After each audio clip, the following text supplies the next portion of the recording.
नमस्कार विद्यार्थी मित्रांनो, नाशिक जिल्हा प्रशासन व भारतीय वायुसेना यांच्या वतीने दिनांक 22 जानेवारी रोजी सकाळी 10 ते 12 या वेळेत सूर्यकिरण एरोबॅटिक एअर शोचे आयोजन नाशिक येथे करण्यात आलेले होते. ओपन लिंक्स फाउंडेशन पुणे यांच्या वतीने जिल्हा परिषद शाळा बोलपूरच्या विद्यार्थ्यांना हा शो पाहण्याची संधी उपलब्ध झाली. चला तर मग पाहूया.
आपण सगळेजण ऐकूनच आलो की यशवंतराव चव्हाण महाराष्ट्र मुक्त विद्यापीठ.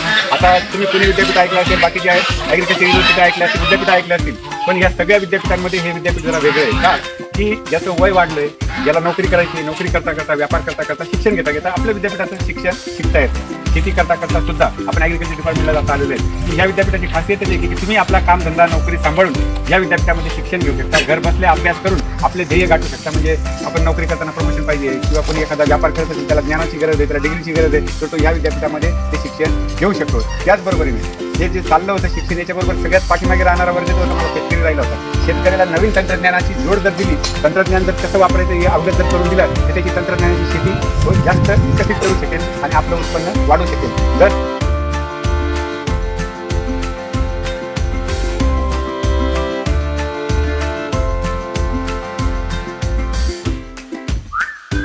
रत्ना हा सारखी हापूस उत्पन्न देणारा, हापूस अल्टरनेटली येणारा, पण हा दरवर्षी येणारा आणि चौथीच आणि एक्सपोर्टला मागणी तेवढी. तर त्या हिशोबाने बाळासाहेब टोपण कृषी विद्यापीठाने रत्ना आणि सीडलेस सिंधूची खासियत अशी आहे की अजून तुम्हाला मी सांगतो 5-6 वर्षामध्ये गावठी आंबा कुठे पाहायला मिळणार नाही. आणि जंगल तोड दिवसेंदिवस तो कमी कमी होत चालला, लागवड कमी करत नाही. तर सीडलेस सिंधू अशासाठी काढला त्याची चव बरोबर गावठीच्या बरोबरीने मिळते. गोड बाटा पण कमी आहे, लोणच्याला चालणार आणि मीडियम साईज की आता कृषी विद्यापीठ जी आहे ती दूरदृष्टीने काम करते. मागच्या 10 वर्षापासून त्यांना पुढच्या 10 वर्षाचं प्लॅनिंग असते त्याच्यावर काय करते, त्याच्यावर काय करते. तर ह्या दोन्ही जाती त्या बाजूने विकसित केल्या आहे आणि त्या केल्यानंतर पहिली आम्ही लॉट घेतला. याचे मदर ब्लॉक मी पाहून आलो आहे, हे कोकणमध्ये आहे. नंतर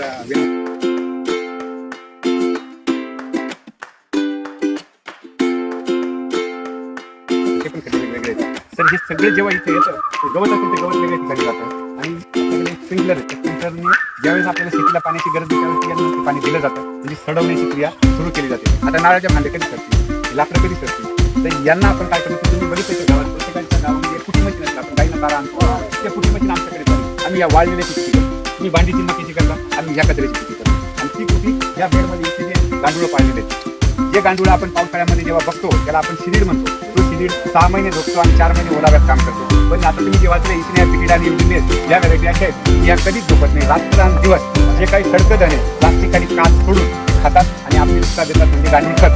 आणि ते सगळं खत आम्ही या शेतीला वापरतो. जर कधी आम्ही ठरवलं हा उद्योग काहीच करायचा नाही तर दरवर्षी 8 लाखाचं खत आम्हाला